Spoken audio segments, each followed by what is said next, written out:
నమస్తే.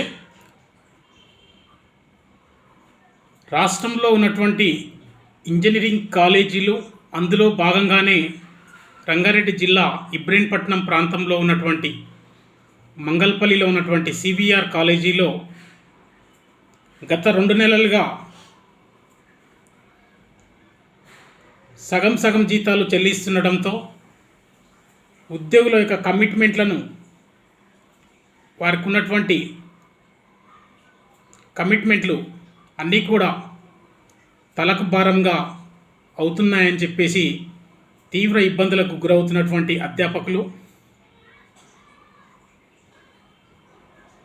లక్షల రూపాయల డొనేషన్లు తీసుకొని విద్యార్థుల నుంచి లక్షల రూపాయల ఫీజులు తీసుకొని కాగితం పత్రం లేకుండా ఒక్కొక్క అడ్మిషన్కి 10 లక్షల పైచిలకు రూపాయలు తీసుకుంటున్నటువంటి సివిఆర్ కాలేజీ యాజమాన్యం ఇప్పుడు జీతాలు చెల్లించేసరికి సగం జీతాలు చెల్లించడం ఎంతవరకు సబబు అని చెప్పేసి మేము అడుగుతున్నాం.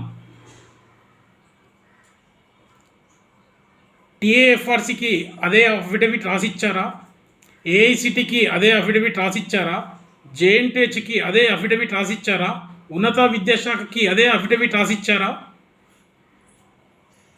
మేము సగం జీతం చెల్లిస్తామని చెప్పేసి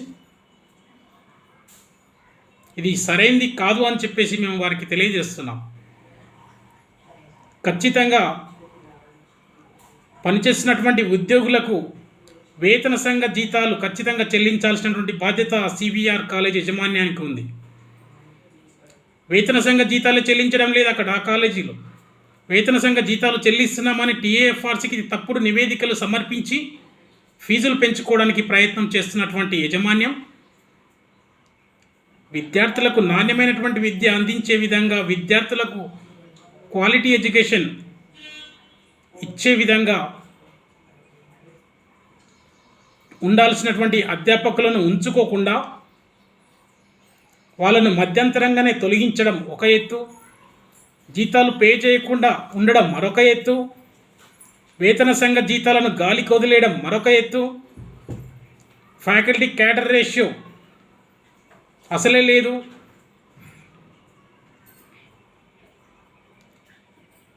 ఈ పద్ధతి సరైనది కాదు అని చెప్పేసి సివిఆర్ కాలేజ్ యాజమాన్యానికి మేము తెలియజేస్తున్నాం.